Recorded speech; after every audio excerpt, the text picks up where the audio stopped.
É isso aí, sejam muito bem-vindos ao programa Fala Professor. Hoje um programa muito especial. Teremos uma história incrível do Rubens de Souza, proprietário do Ponto da Esfirra aqui em Jandira. Uma história incrível. Teremos também destaques da semana, os principais destaques da semana e a estreia de duas colunas. Mas sem mais delongas, eu vou passar novamente a abertura aqui e logo em seguida eu solto a parte da entrevista que ele conta um pouco sobre esse processo de recuperação e também sobre o ponto da esfirra.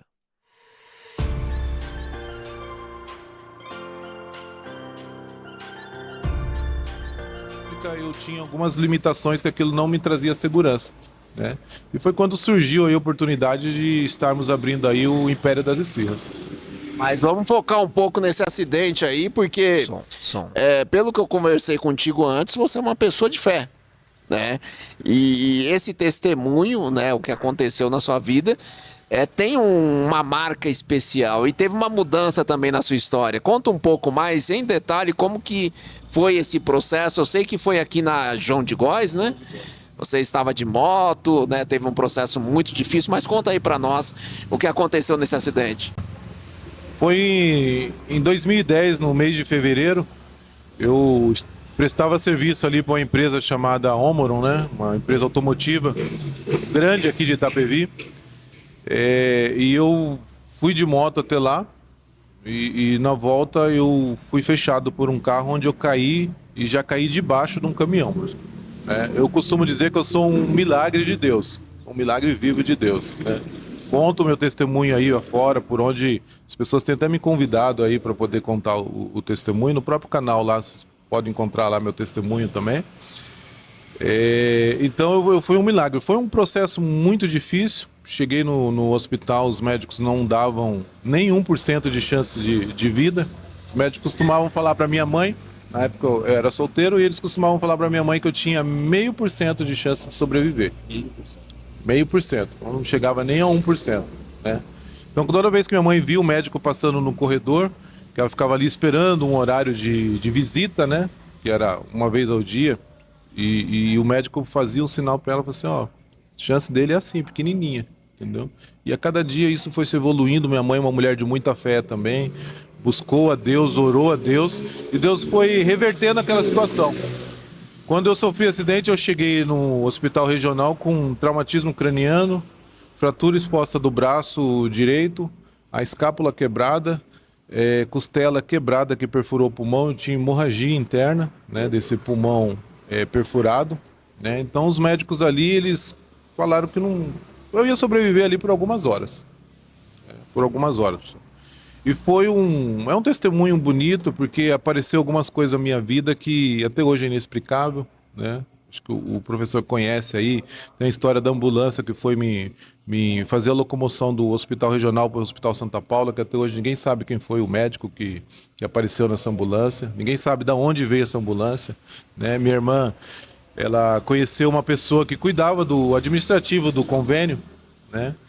E ela pediu depois para essa conhecida dela, falou, me dá o telefone do médico que foi lá, porque a gente quer agradecer, né, pelo serviço prestado que ele teve naquela noite, que foi muito bom. E essa amiga dela pesquisou no sistema do convênio e falou, nesse dia não teve nenhuma ambulância que saiu, não teve resgate. Falou, por incrível que pareça, falou, e fica tudo registrado. Saiu uma ambulância para você fazer, custo, né? É custo e fica tudo registrado. Se acontece alguma coisa, tem um registro. Ele falou assim, não tem como sair ambulância para fazer um resgate sem registro. Então eu falei, nesse dia não teve, né? Então assim, nós não sabemos onde saiu. E eu até falei numa entrevista que eu dei uns dias atrás, Deus, ele é o único ser que ele pode fazer qualquer coisa. Ah, mas é uma coisa fora do normal, Deus ele pode fazer. Né, pelo seu filho, pelo seu servo, Deus ele faz aquilo que é necessário. Muitas vezes nós esperamos ali um milagre de um jeito, mas Deus trabalha de um outro totalmente diferente. Professor. Foi mais ou menos que horas esse acidente? Eu sofri acidente próximo às 16 horas. Né? E o resgate? O resgate chegou, o SAMU chegou para me socorrer às 16h30. Né? Demorou para chegar, né? Perdi muito sangue. né? Foi uma situação bem difícil. Eu acordava e com a dor que eu sentia eu apagava. Então eu tinha aqueles flashes de lembranças, né, no chão. Eu lembro que eu acordei uma dessas horas que eu acordava e voltava. Até os médicos depois falaram que seria uma atitude, assim, é que nem uma lâmpada. Você fica acendendo e apagando, uma hora vai queimar, né? O nosso cérebro também é assim. Conforme eu acordava e desmaiava, a qualquer momento meu cérebro iria ter uma parada ali e talvez eu não ia lembrar, ter memória mais de nada, né? E desses momentos que eu acordei, eu lembro que eu vi um coturno, né? Eu tava de cara no asfalto, eu caí nessa posição, fiquei nessa posição de cara no asfalto. Eu lembro que eu vi um coturno e imaginei comigo, é um policial, né? Um braço esquerdo, porque o direito eu já não tinha mais movimento nele. Braço esquerdo, eu tentei pegar essa bota e eu lembro que eu ouvia muito uma voz falando: fica com a gente, Rubão, não dorme não. Não dorme não, fica com a gente. Mas eu não aguentava de dor ali, eu apagava, né? Eu acho que eu acordei mais umas 2 ou 3 vezes, mas acordava e apagava, né? Até que uma hora depois eu acordei com o barulho de uma sirene chegando, que eu achei pra mim, falei assim, agora acabou meus problemas, né? Minha dor vai embora porque chegou o resgate. Mas aí que você sente muito mais dor, porque eles começam a mexer ali, te mobilizar, né? E começam a mexer em você, a dor aumenta muito mais. Ali eu apaguei dentro da ambulância já do SAMU. Eu vim acordar às 4 da manhã, né?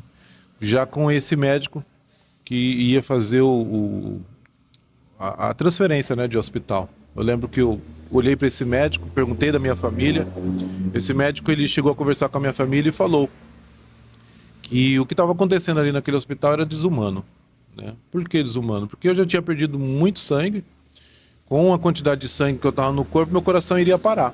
Eu ia ter uma parada cardíaca a qualquer momento, né? Esse médico, ele falou que ele puxou uma cadeira, sentou do lado ali da maca que eu estava e pediu para chamar um médico responsável ali do plantão e falou assim, ó, eu vou esperar mais 15, 20 minutos, porque ele vai ter uma parada cardíaca e saindo daqui eu vou na delegacia.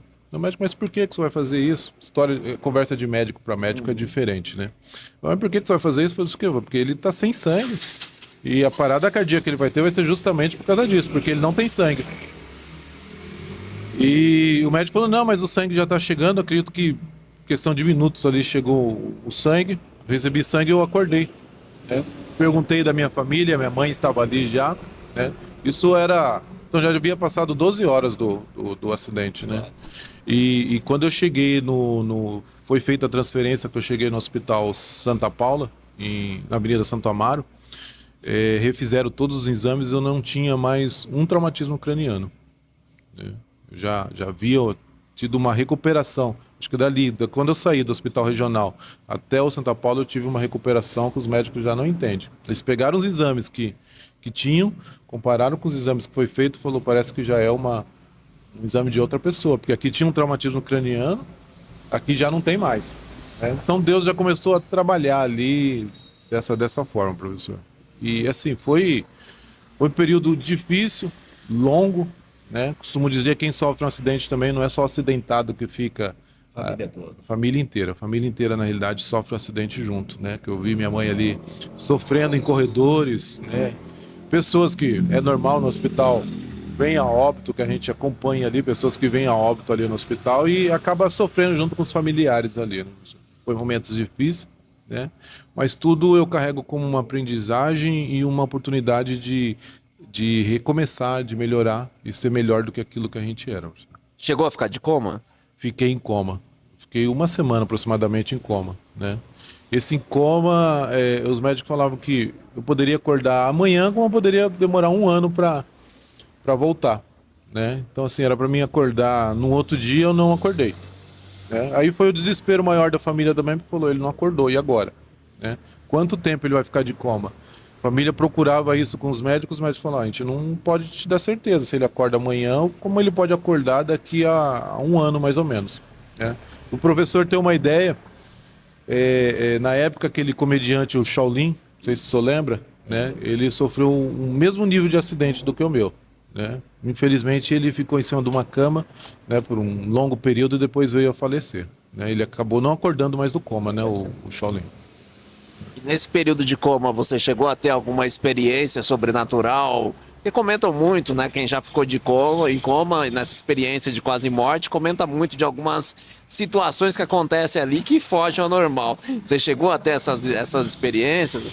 Eu tive sim. Eu tive visões que acabam fugindo do nosso normal, né? Eu lembro de uma escada que ficava sempre do meu lado direito. Essa escada ficava uma criança ali sempre me olhando, né? Não sei por quê.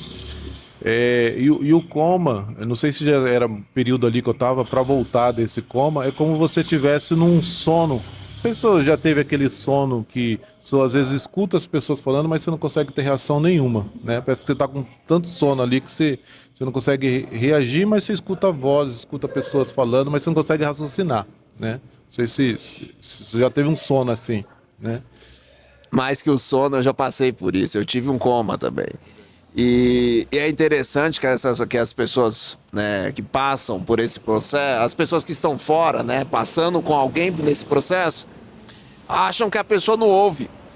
E a pessoa está ouvindo, né? A pessoa está tendo experiência em nós, né, como cristãos, pessoa que acredita no sobrenatural de Deus. Nós, nesse processo, eu até penso que é um processo até de transformação espiritual. Pelo menos comigo, isso aconteceu de maneira muito clara, uma transformação espiritual. Eu não sou mais a mesma pessoa de antes daquele processo. Inclusive, só um parêntese aqui foi justamente nesse período que eu tive uma visão que depois se concretizou na figura do meu filho. Essa criança que Deus deu a graça de mostrar para você, porque criança lembra o que é esperança, vida, né? E ali, querendo ou não, a gente está ansioso por viver, né, por esse processo. Então, muito interessante e glória a Deus por essa experiência. E quando retornou, eu tenho certeza que você deve ter retornando querendo aproveitar cada momento como se fosse único. Conta esse retorno aí, como que foi a receptividade nos negócios, como que você lidou com as coisas a partir desse momento. Primeira experiência que eu tive que comecei a dar valor, professor, é para as pequenas coisas, né? A gente está no período aqui, só está bem agasalhado aí, eu também, período de frio. E muitas vezes a gente reclama, a gente fala, tem que ir tomar banho, né? Nesse frio, você ir pro banho ali, muita gente costuma reclamar, isso eu vou, hoje talvez tem gente que sempre fala, hoje eu não vou nem tomar um banho porque tá muito frio, né? Não é meu costume esse, mas já ouvi muita gente falar, hoje para tomar um banho tá difícil. E eu fiquei ali aproximadamente 30 dias sem esse banho. É aquele banho de gato, né, que as enfermeiras dão. Passa um paninho em você e fala que te deu banho. Mas a minha vontade mesmo era entrar debaixo de um chuveiro, cara. Entrar debaixo de um chuveiro e deixar a água cair. Aquela água quente cair no corpo, né? E sentir aquela água ali. É uma sensação que muitas vezes você não dá valor, né? Você não dá um valor. E eu sentia muita saudade disso. Eu queria tanto tomar um banho. Quando eu acordei desse coma, que começou a passar ali 3, 4 dias... Era só aquele banhinho de pano, né? Aquele banho de gato que a gente costuma dizer. Eu comecei a sentir muita falta daquilo. Eu falei, eu queria tomar um banho. Até que um dia chegou um enfermeiro e falou, eu não posso, mas eu vou dar um jeito. Ele me colocou naquelas cadeiras, né, de hospital, né? Cadeira de roda de banho. Isso, cadeira de roda de banho, isso mesmo. E falou, vou te deixar num banheiro que tem ali. Qualquer coisa você toca a campainha, né, que tem ali, que eu entro. Aí você toma um banho aí, quanto tempo você quiser, cara. Ele colocou uma aguinha quente, cara. Nossa, eu parecia uma criança. Parecia uma criança mesmo, quando te coloca ali numa banheirinha, ali numa água. Uma delícia, cara. Eu falei, meu Deus, a gente tem isso e não dá valor, né? Eu tinha vontade de ver um céu estrelado, né? Eu fiquei tanto tempo ali dentro de um hospital, eu não via mais um nascer de um sol, um céu estrelado. Você começa a sentir falta de pequenas coisas. Pequenas coisas você começa a dar valor, né? Então, pra gente que tem isso todo dia, às vezes tem mínimos detalhes de você querer falar, hoje eu vou levantar para ir trabalhar, dê graças a Deus, né, para você ter um emprego. Porque tem muita gente que às vezes está acamado, que tem vontade de levantar de uma cama, fazer alguma coisa e não pode. Então eu comecei a dar valor para pequenas coisas que antigamente não dava, né? Como o professor citou aí, com certeza você volta uma pessoa diferente. Totalmente, sua vida muda, você começa a ter uma outra visão das coisas, você começa a tratar pessoas totalmente diferentes, né? Até questão com família também, você fica mais... muda, com certeza muda, né? Então tem situações, eu nunca reclamei de de estar ali em cima de uma cama o período que eu passei, porque foi uma escolha minha.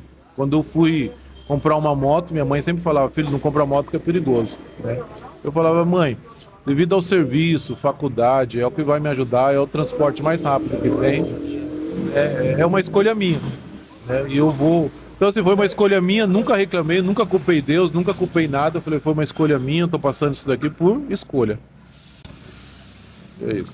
E assim, você você trabalhava com veículos, com carro, teve que se reinventar também na área empresarial, né? E depois disso, quando você se recolocou, você partiu para que ramo? Já foi para gastronomia ou não? Não, nessa época eu estava ainda como prestador de serviço dessa empresa. Eu trabalhei nessa empresa um período, depois surgiu a oportunidade de montar uma empresa para prestar serviço para essa empresa, né, que era automobilística na Aldeia da Serra, ali no início da Aldeia da Serra. E eu estava ali. Porém, esse período que eu fiquei em coma, afastado, pode colocar aí, de 8 a quase um ano, né, que eu me afastei, eu perdi alguns contratos, né? Perdi contratos. Perdi ali, apesar de eu ter pessoas que estavam trabalhando para mim ali, não era a mesma coisa, né? Como tem um ditado aí que diz aí que o boi só engorda aí nos olhos do dono, né? Entendeu? Então, assim, eu acabei perdendo o contrato. Eu tinha um veículo que fazia transporte de peças ali. Esse veículo, aconteceu muita coisa assim. O veículo pegou fogo, foi uma perca que começou a ter. Já não conseguia prestar o mesmo serviço que prestava para a empresa. Até que finalizaram o meu contrato. E eu fiquei esperando em Deus assim, falei, agora eu vou trabalhar com o quê? Né? Fiquei afastado recebendo do INSS um período, né? Era o que estava me trazendo sustento, mas já pensando, isso aqui não é vida para mim, né? Eu preciso me reinventar, né? Até quando surgiu a oportunidade de montar foi montado primeiro o Rei das Esfirras, né? Que era uma parceria com um parente meu, um cunhado meu, e acabou depois que essa parceria não deu certo, trocamos o nome para o Império das Esfirras. E pensando na primeira formação sua, engenharia, buscar entregar inovação, o que hoje você consegue implementar aqui no Império da Esfirra que você fala, isso é uma inovação, isso é uma marca registrada do meu trabalho aqui no Império da Esfirra? O nosso processo de produção, né, a gente trabalha com um forno que já é totalmente automatizado, né, não é aquele forno a lenha com trabalho manual, é um forno já esteira, né, tudo isso já envolve um pouco de engenharia, né, a gente acaba trazendo um pouco da engenharia para a gastronomia porque já é um processo, já não depende só de mão de obra, né, acaba tendo uma automação já também, né, então a gente consegue inovar disso daí e cada dia, na realidade, a engenharia ela se renova também, vem trazendo ideias aí que... A própria engenharia de alimentos. Sim, engenharia de alimentos, tudo, acaba trazendo ideias ali que você acaba inovando a cada dia, cara. E é interessante que quando a gente estuda, né, engenharia, a própria administração, quando você olha para a administração científica, o Taylor e tudo mais, você começa a entender a importância da especialização, da padronização, do processo, da boa produtividade, né? Então tudo isso você carrega e traz aqui pro Império das Esfirras, né? Tendo um diferencial de fato aqui na região. Eu falo que como consumidor, cliente antigo aqui do Império da Esfirra, eu e minha família, né, clientes antigos aqui do Império da Esfirra, eu percebo que se eu compro hoje, a qualidade é a mesma que eu compro amanhã. Isso vem do processo de padronização, né? Sim, você tem que ter um processo, né, padronizar para tentar servir sempre com boa qualidade. Né? Então você tem que ter esse processo sempre e buscar sempre inovar também, poder sempre não manter o padrão, mas sempre melhorar a qualidade. E agora falando um pouco mais, nós conhecemos um pouco da história aqui do Rubens. Quem é que está por trás do Império da Esfirra? Você passa aqui na Nicolau Maevski, você olha, tá trocando a fachada, mas você olha, esse ambiente gostoso, bem iluminado, para festa, e não conhece quem está por trás. Né? Conhecer quem está por trás, uma pessoa de Deus, uma pessoa que passou por uma experiência de quase morte, que traz tudo isso conjuntamente. Posteriormente a isso, o seu casamento veio depois desse processo. E Você teve um olhar diferente para esse momento de construção de família, porque a gente, quando passa por um processo desse, a gente quer fazer tudo muito rapidamente, casar rapidamente. Conta um pouco de como foi esse trajeto, esse caminho até hoje, como está a tua família. Quando eu sofri esse acidente, eu era solteiro, eu estava focado mesmo na faculdade, que a faculdade de engenharia, o professor sabe muito bem disso, é bem puxado, né? Trabalho, tudo. Eu estava já, na data do meu TCC foi a data do meu acidente, né? Acredito que um dia depois vai ser mais específico aqui.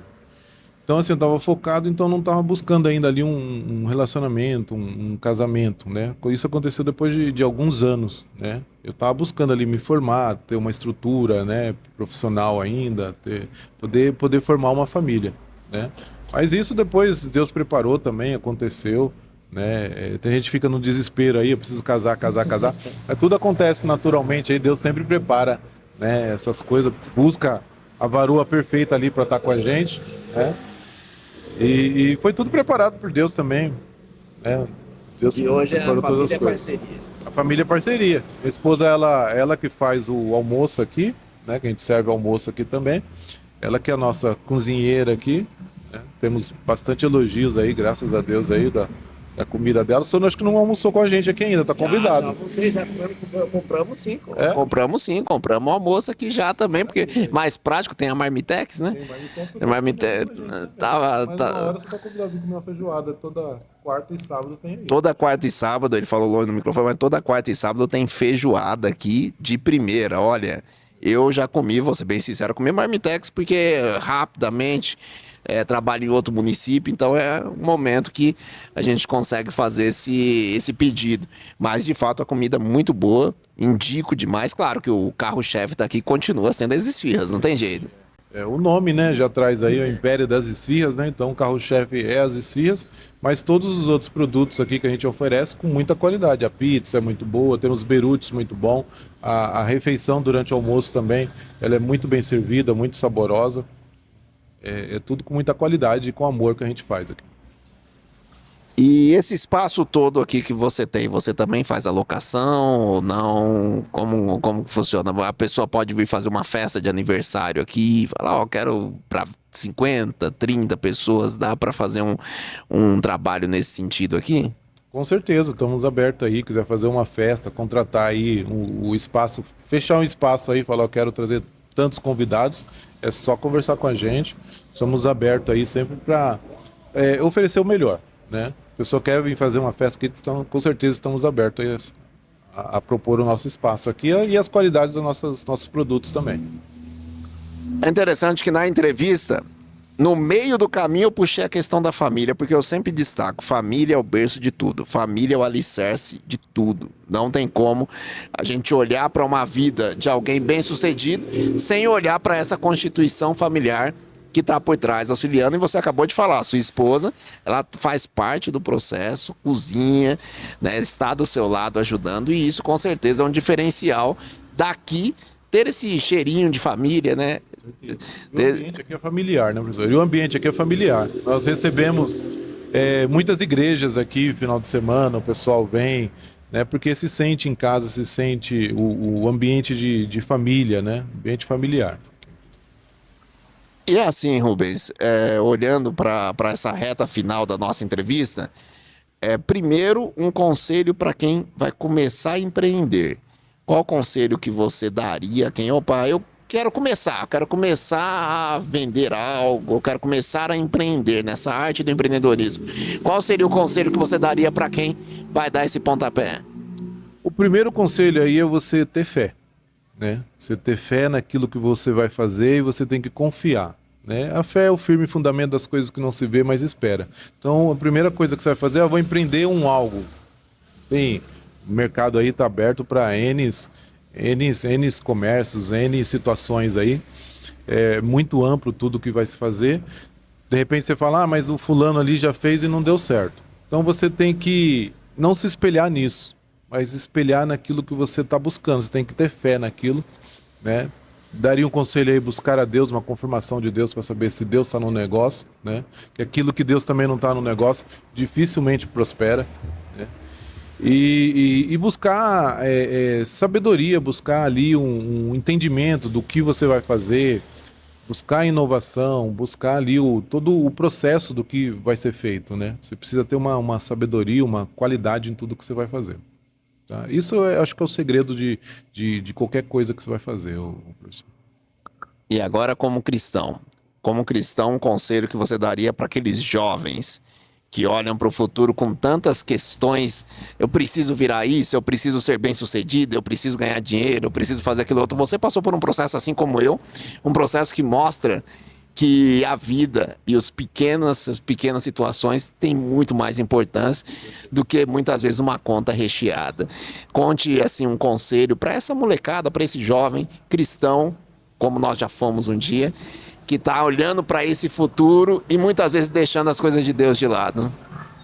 É o princípio, né, professora? E a Bíblia ela é clara: honra teu pai e tua mãe para que vá bem os seus dias. Né? Então ali você já começa já com uma questão família, tudo volta ali para a questão família, você honra pai e mãe, né? Isso já vai te trazer uma educação para você entrar, sair em qualquer lugar. Né?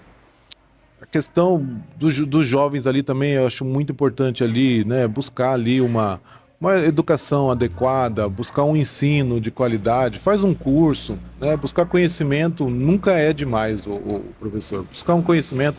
Hoje temos tantos cursinhos aí, o professor exemplo disso daí, tem tantos cursinhos aí que você pode se profissionalizar naquilo que você quer fazer, naquilo que você quer buscar, né?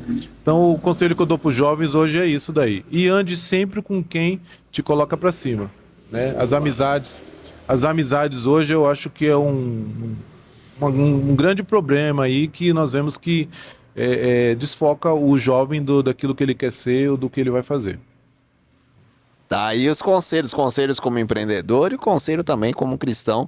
Rubens, Deus abençoe, viu? Muito prazer conhecer essa história do homem por trás do Império da Esfirra, e fica o convite para vocês agora, para não errar o endereço. Eu vou pedir para ele passar o endereço certinho daqui. Enquanto isso eu mostro algumas imagens. Conte para nós aí o endereço daqui e o que vocês ofertam durante a semana aqui no Império das Esfirras. Então, vamos lá, professor. Aqui nós estamos localizados na rua Nicolau Maevski, número 78. Fica bem próximo do cemitério municipal de Jandira, né? Quem puder aí, dá uma curtida depois da nossa página, Império das Esfirras Jandira, né? Vai lá no Instagram, lá, curte a gente. Aqui nós oferecemos o quê? Nós abrimos todos os dias, de segunda a segunda, tá? De segunda a sábado com almoço. Cada dia tem o prato do dia, né? Desde costela com mandioca, feijoada, estrogonofe. Amanhã é quinta-feira, bife à parmegiana, que é muito bom, entendeu? Então estamos servindo almoço das 11 até as 14h30, tá? Eu acredito que é um dos poucos lugares aqui da região que tem pizza de dia, que às vezes tiver com a mulher grávida aí, ou deu aquele desejo, aquela vontade, puxa, eu queria comer uma pizza 11 horas da manhã, meio-dia, né, 1 hora da tarde, que no Império das Esfirras tem pizza, esfirra, pastel, beirute, salgados, né, lanches, tá bom? É aqui no Império das Esfirras, gente. Eu só ouvi coisa boa, rapaz. Mas é isso aí, fica o convite para vocês. Venha conhecer o Império da Esfirra aqui em Jandira. Você não vai se arrepender. E esse foi o Rubens, né? Proprietário do Império da Esfirra, mas mais do que isso, um sobrevivente que está aqui para exaltar e honrar o nome do Senhor. Muito obrigado a todos vocês e até o próximo. É isso aí, pessoal. Espero que tenham gostado dessa entrevista, né? Semana passada nós tivemos a entrevista com Marcelo Ressavanari, inclusive essa semana teve mais algumas movimentações lá que eu brinco que é a nossa floresta, né? Nossa pequena floresta ali em Carapicuíba. Movimento interessante. E hoje, né, essa entrevista especial com Rubens de Souza, né, o proprietário do Império das Esfirras. Acidente de moto terrível. Eu até me empolguei nessa entrevista, vocês perceberam, quando ele disse sobre a questão do coma, porque foi uma situação similar, né? Quando ele falou da escada, uma situação similar ao que eu passei, né, ao que eu presenciei. Eu tive um derrame cerebral hemorrágico, tive um processo de coma, tá? É, isso, querendo ou não, né? Acabei fugindo um pouco do lado entrevistador, mas foi bom para vocês conhecerem. Aqui é assim, sempre entrevista. E agora vamos para os principais destaques da semana, né? Nós tivemos várias situações aí que aconteceram e infelizmente, né, precisam de um certo destaque. A primeira situação que eu destaco foi sobre esse debate, né, que está acontecendo. Tem um inquérito que o ex-presidente Jair Bolsonaro está envolvido, tocado pelo ministro Alexandre de Moraes. Isso foi matéria a semana toda, mas teve uma matéria que chocou, e é essa matéria que eu vou destacar aqui para vocês. Que foi essa matéria da Veja. Por que essa matéria chocou? Porque quase todo o processo, quase todas as prisões desse caso estão em cima de uma delação premiada de Mauro Cid. Mauro Cid, ele era o ajudante de ordem do ex-presidente Jair Messias Bolsonaro. E todo acordo de colaboração está aqui no ponto 3, que eu destaco aí na tela. Todo acordo de colaboração ele tem cláusula rígida, ou seja, a pessoa não pode mentir, não pode omitir, não pode desviar a investigação com versões conflitantes, nem proteger ninguém, tá? Então, nada disso pode ser feito. E foi interessante que o advogado do ex-presidente, ele fez algumas perguntas que chamou a atenção lá no momento que o Mauro Cid estava depondo. E ele fez algumas perguntas. Olha só, quero saber se você fez uso de algum momento para falar de delação de um perfil do Instagram. Então você usou o perfil do Instagram para falar de delação, tá? Que não está no seu nome? Perguntou. E o Mauro Cid? Não. Falou que não. E o defensor, ele continuou. O advogado do ex-presidente continuou. Nunca usou o perfil de mídia social para falar com ninguém? Não pode, né? E o Mauro Cid, novamente, não. Conhece um perfil chamado... Aí, olha só, ele foi mais direto. Conhece um perfil chamado @Gabrielar702? Aí, nessa hora, Mauro Cid gaguejou. E ele disse, esse perfil, eu não sei se é da minha esposa, porque o nome dela também é Gabriela. Então, isso bagunçou. Por que isso bagunçou? Porque se for constatada essa mentira, nós estamos falando aí do fruto da árvore envenenada. O que seria o fruto da árvore envenenada? Se nós lembrarmos lá na Operação Lava Jato, grande parte da operação ela foi cancelada, né? As provas foram canceladas porque o início se deu em uma delação que não poderia ter sido feita porque não foi espontânea. A pessoa já estava presa.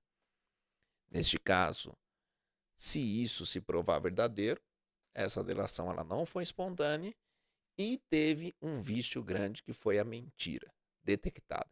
Então é importante ficar de olho nessa questão aí, porque se esta delação for cancelada, vamos ver o que irá acontecer nos próximos passos. Esse é o primeiro destaque. E o segundo destaque é o seguinte: a primeira aula de Sociedade Brasileira e Cidadania que eu ministro, quando você fala de cidadania, logo nós estamos falando do quê? Conhecer os seus direitos. E no Brasil, por isso lá em cima, estou deixando claro, Constituição Federal de 1988. Então não vou fugir aqui. Eu vou falar exatamente o que está na lei. Né? Nessa primeira aula de cidadania, um dos primeiros tópicos que eu passo na aula é justamente o artigo 5º da Constituição Federal. Porque uma casa ela começa do fundamento, começa do alicerce. Então é importante nós conhecermos os direitos fundamentais para só depois debater outros direitos. Então, o que seriam esses direitos fundamentais, essas cláusulas pétreas que não podem ser modificadas? Tem alguns, é só fazer a leitura do artigo 5º lá, dá direito à propriedade privada, Lá tem tudo lá. Tem tudo lá, né? Os principais direitos, os direitos que são fundamentos. E eu destaquei alguns aqui, pra gente conversar um pouco.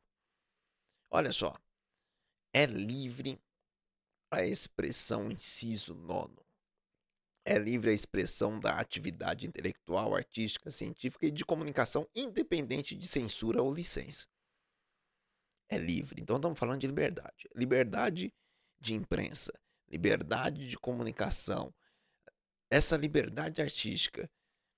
Tudo isso vedado anonimato, tá?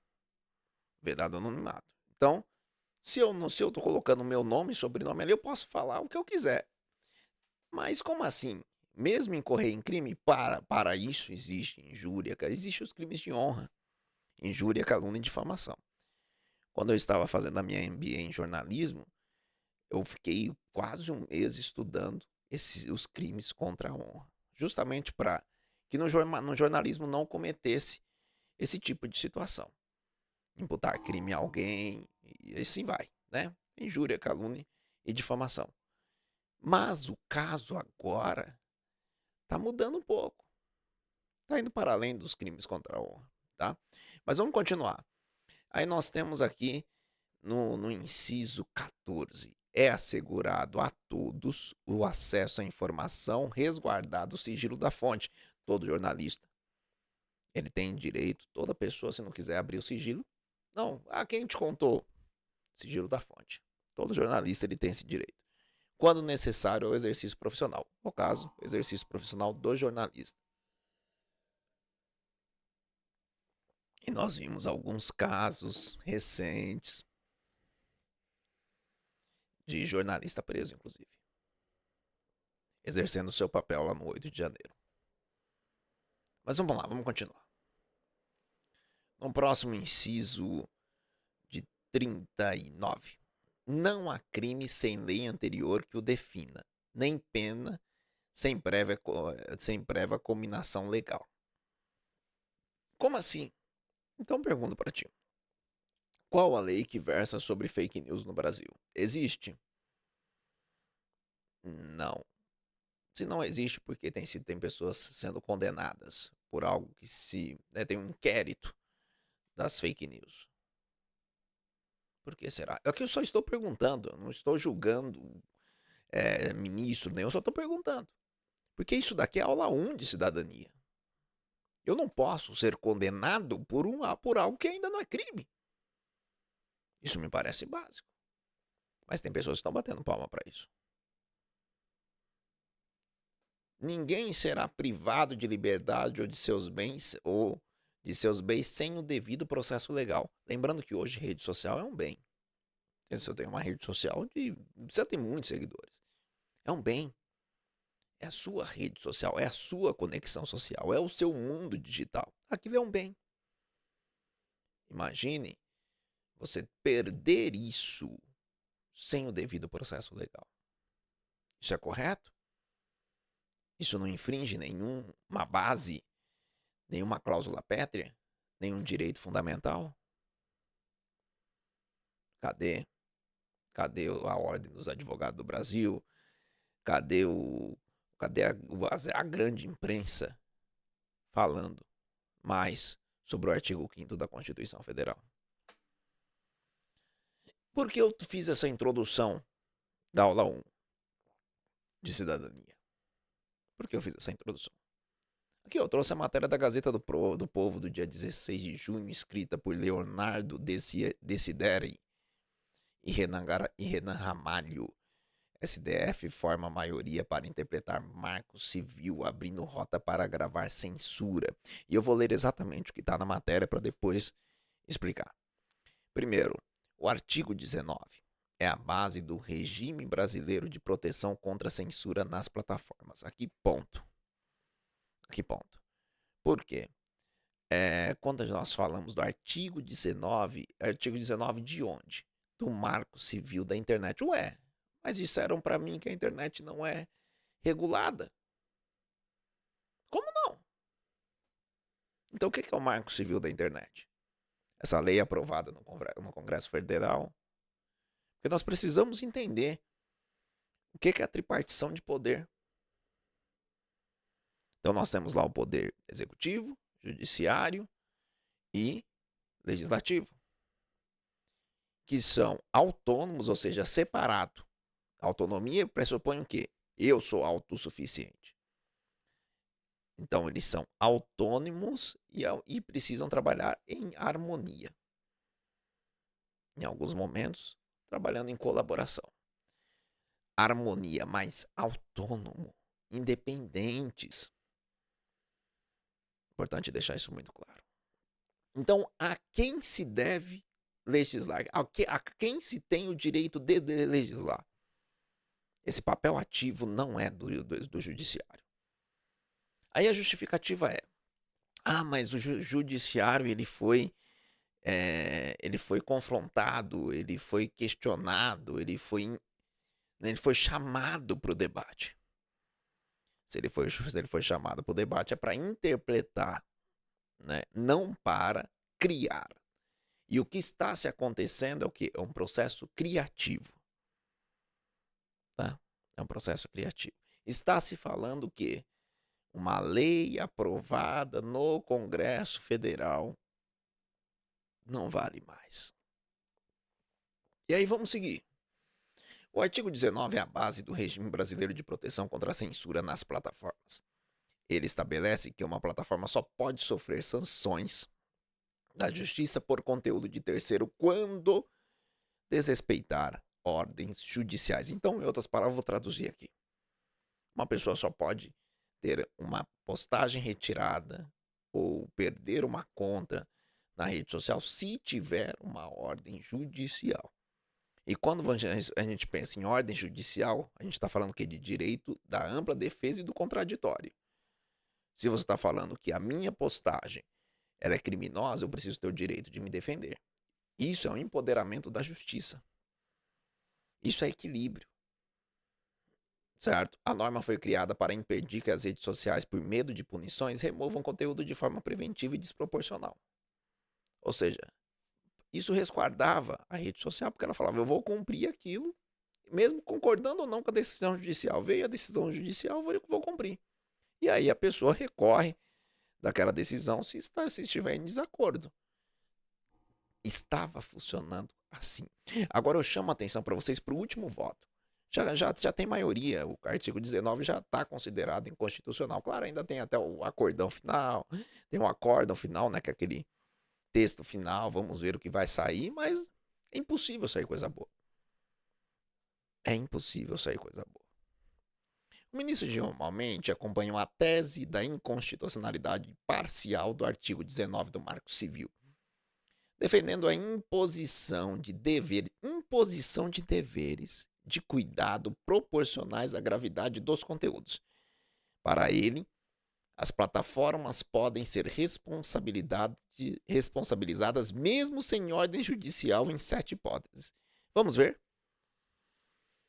Que inclui crimes graves, objetivamente verificáveis, como terrorismo, pornografia infantil, incitação, suicídio. Não, pelo amor de Deus, isso está aqui, né? Não dá. Isso não dá para ter nas redes. Ok. Mas olha só o que vem depois. Discurso de ódio e ataques ao Estado Democrático de Direito. O que é o discurso de ódio? Se eu falo mal de um político, é um discurso de ódio. Se eu falo de forma incisiva contra uma decisão do judiciário, é um discurso de ódio. Se eu falo mal de um servidor público, do trabalho porco que aquele servidor fez, eu sou servidor público, tá, pessoal? O servidor público ele está para servir a população. Se ele serve mal, ele vai ser xingado, ele vai ser questionado. Desde que a pessoa não toque na honra, que são os crimes, né? Calúnia, injúria e difamação, ok. Pessoa, eu deixei de prestar um bom serviço, eu estou ali, né? Teve até um ministro do STF que não gosta, com certeza, de ouvir essas falas dele do passado, que ele falava, não quer ser questionado, não se torne agente público. Porque no momento que você se torna agente público, você se torna alguém para ser questionado. Mas Percebe? E tá complicado. Então, nós tivemos o voto do André Mendonça, divergente, mas pelo jeito vai ficar só no voto dele. Então, já tem maioria quanto a essa questão. Então, esse é um ponto complicado, mas olha só. Vamos lá, seguir aqui. E é isso, tá? Quanto à questão, é aguardar. Aguardar para ver como que vai ficar esse resultado final. Como eu disse, a tendência não é boa. Então, esses dois principais destaques. Hoje, eu estava vendo também uma reportagem sobre o INSS, né, de uma proposta que saiu na Folha de São Paulo. Eu não coloquei aqui nessa apuração, porque ainda é algo que não está claro como se dará, né? Mas a verdade é que o governo federal ele está buscando ali meios de que as pessoas não entrem com processo para não virar uma briga judicial grande e com isso um efeito em cascata de várias decisões judiciais em favor dos aposentados. E com isso, né, claro, né, muitos advogados se aproveitando da situação e, ao mesmo tempo, tem ali o arcabouço fiscal. Arcabouço fiscal. Tirar o teto de gasto e colocar esse arcabouço fiscal que não está segurando nada o gasto público. E em outro momento a gente pode falar um pouco mais sobre isso. Mas o fato é esse. Então, aparentemente, junto ao governo federal, aparente não, a AGU e o governo federal entraram, né, com uma solicitação junto ao STF para que esses processos todos que estão sendo abertos não vá à frente, porque eles estão trabalhando para efetuar o pagamento. Bom, sobre essa questão toda de política, e tem muita aquela questão, eu sou cristão, e até na igreja que eu frequento, muitos falam, não tem que se envolver, não tem que se meter, isso não é de Deus e tudo mais. Mas a verdade se você não participa, você vai ser governado por alguém que participa. Esse é o fato. Para isso, para falar um pouco mais sobre o assunto, para você conhecer um pouco mais sobre o assunto da política, lá no meu portal psnews.tv.br, nós já estamos, né, com a estreia da cientista política Elizabeth Rezende, ela que é assessora em Brasília de um deputado federal. E nesse primeiro artigo dela, né, eu trouxe aqui um destaque, uma frase que ela colocou: você não precisa ser deputado, vereador, mas precisa entender como eles decidem. Você não precisa viver da política, mas precisa saber como ela vive de você. Enquanto você trabalha, eles votam leis. Enquanto você paga imposto, eles distribuem verbas. Enquanto você tenta proteger sua família, eles avançam com pautas que destroem valores, atacam a fé, desorganizam a sociedade e chamam isso de progresso. Uma chamada para que todos aqueles que não estão interessados na política passe a se interessar. Isso é para ontem. Isto é mais do que necessário. Então, seja bem-vinda, Elizabeth Rezende, né? Ela conta a história dela, já foi candidata a deputada estadual, foi candidata ao Conselho Tutelar, se tornou assessora de uma deputada que foi a mulher mais votada do Brasil. Né? Então, uma pessoa com bastante conhecimento que nós teremos o prazer de aprender com ela bastante. Então, esta é a primeira estreia, primeira coluna que está estreando lá em psnews.tv.br. Então, vou repetir, psnews.tv.br. Tá? Então, vamos para a segunda estreia. É ele que, na semana retrasada, teve a sua história contada, a sua história de milagre, inclusive, contada lá na psnews.tv.br. E eu fiz um convite para ele, vamos escrever um artigo semanal. Ele que é mestre em teologia pelo Mackenzie, com muito conhecimento.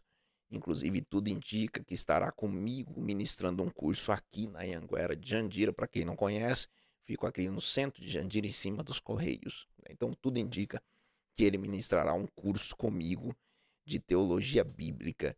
Ele que tem muito conhecimento, tem o seu curso de teologia, e ele escreveu um artigo falando sobre a revelação.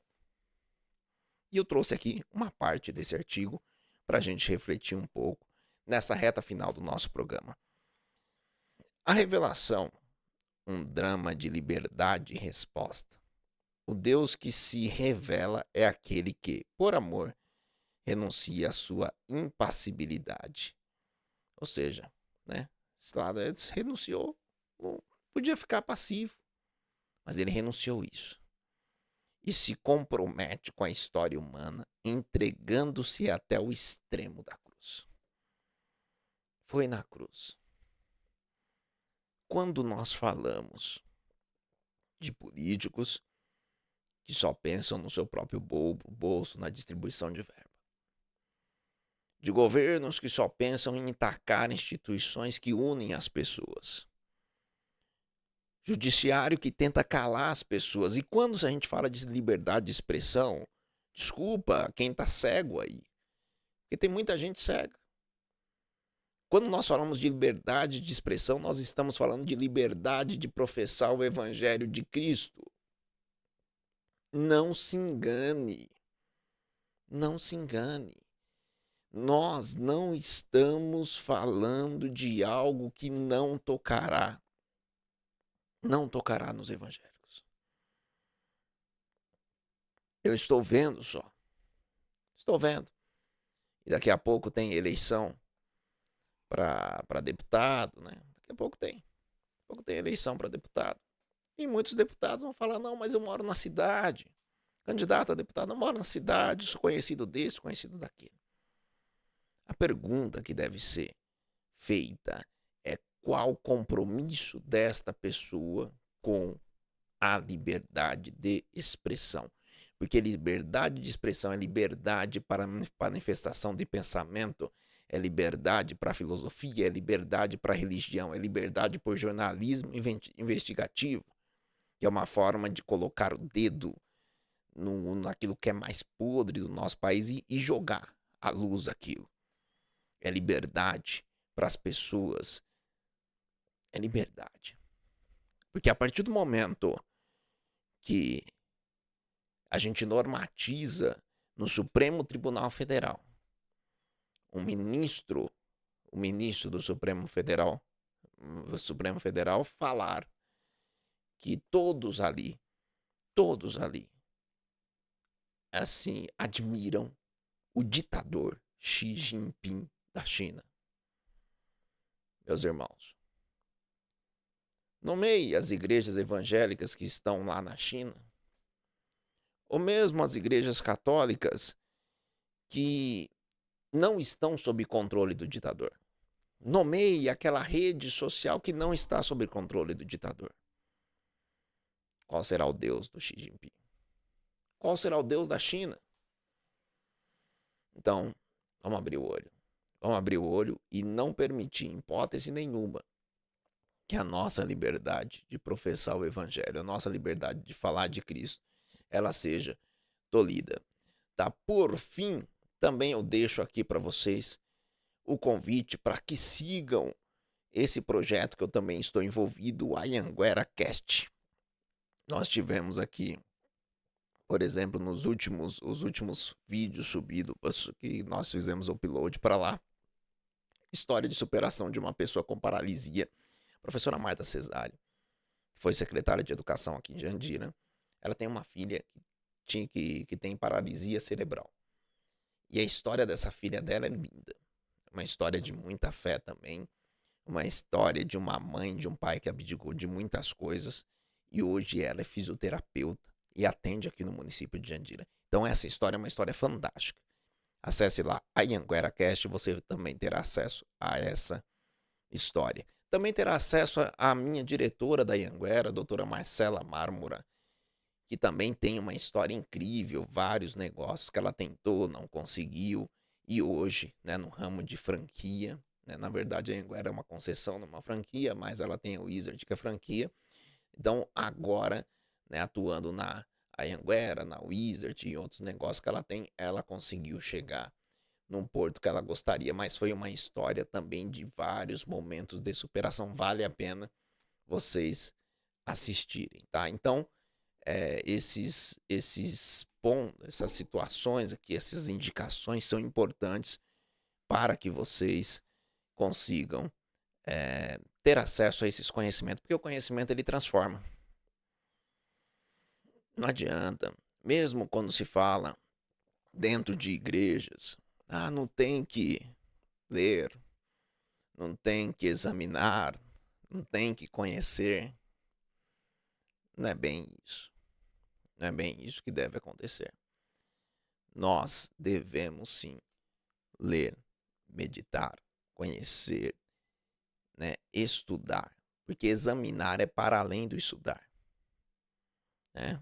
E a própria Escritura Sagrada, né? O próprio primeiro de Salmos, né? Aquele que bem-aventurado o varão que não anda segundo o conselho dos ímpios, nem se detém no caminho dos pecadores, nem se assenta em rota de escândalos. Antes tem o seu prazer na lei do Senhor e nela medita dia e noite, né? Então, para todos, o estudo, o conhecimento, a busca pelo conhecimento, ela é essencial. Não adianta achar, estamos chegando na reta final do nosso programa. Segundo programa, eu sou muito agradecido por todos vocês que estão acompanhando. Estamos ainda em poucos números, mas números com qualidade, porque aqui a intenção não é fazer clickbait, a intenção não é fazer cataclique, nada disso. A intenção aqui é levar conhecimento, é um bate-papo, né? Levar uma história, um conhecimento, algo que agregue para vocês para além do que vocês tanto ouvem. Claro, não estamos fora do mundo, então precisamos apresentar, precisamos falar sobre o absurdo que está acontecendo no Supremo Tribunal Federal, precisamos falar do absurdo que aconteceu, o roubo que aconteceu aos velhinhos aposentados do INSS. Nós precisamos falar dessas coisas. É necessário deixar claro a nossa posição. Nós somos cidadãos como qualquer outro. É necessário. E também, né, claro que é necessário trazer história como a do Robson Souza. De onde veio aquele médico? De onde veio aquela ambulância que nem o convênio, que era o convênio dele, sabia de onde veio? Quem foi aquele médico que falou que ele precisava do sangue? Quem será? Né? Ou mesmo aquela escada que ele viu naquela visão, que ele acordava todo dia. A verdade, meus amigos, é que tem muito do mundo espiritual que a gente não conhece. Muito. Mas tem uma coisa. Vocês todos com certeza irão fazer a leitura lá do artigo do mestre Kleber Paixão, da coluna Teologia da Paixão, lá em psnews.tv.br. E na coluna dele vocês vão ver e vão ler a amplitude do que é a graça. A graça não é uma igreja. Não é. A graça é Cristo. Qual foi o preço que nós pagamos para que Cristo desse a sua vida por nós? Qual foi? Nós pagamos algo? Não, nós recebemos uma misericórdia de graça. Foi dado para nós uma oportunidade de graça. Mas como eu sei que isso é um fato? Eu sei que isso é um fato pelos sinais que estão seguindo. Pelos sinais que estão nos seguindo. Estão seguindo a todos que creem nele. No nome dele, tantas coisas estão acontecendo e continuarão acontecendo. Foi na história do Rubens de Souza. Foi na minha história. Você está diante de uma pessoa que também não era para estar viva. Os prognósticos eram os piores possíveis, estado vegetativo ou estágio mínimo de consciência, se sobrevivesse. Mas eu estou aqui para falar para vocês que vale a pena servir a Deus, vale a pena crer nesta graça maravilhosa que é Jesus Cristo. E ao final desse programa, desejo que Deus abençoe a sua vida, abençoe a sua casa, que a graça dele esteja abundante na tua história. Porque assim como o apóstolo Paulo falou, a tua graça me basta. A graça de Cristo basta. Por quê? Porque ela é a marca da misericórdia, ela é a marca da prosperidade. Ela é o sinal de que aqui na terra nós seremos bem-aventurados. Não importa o que nós estamos passando, o que importa é que a vitória é certa para aqueles que creem em Cristo Jesus. Um ótimo sábado para vocês. Um ótimo domingo, sábado que vem às 20 horas. Então, todo sábado às 20 horas. Me sigam lá nas redes sociais, @professor Samuel Reis. Sigam também o meu trabalho, @Fala Professor, Facebook, Instagram, YouTube. Aquela entrevista do Rubens de Souza completa tá lá no YouTube, @Professor Samuel. Então, muito fácil encontrar. Sigam a Anhanguera Cast e eu conto com vocês seguindo as redes sociais e levando essa mensagem de Cristo Jesus para onde andares. Fiquem com Deus, um ótimo domingo e até o próximo programa. Tchau.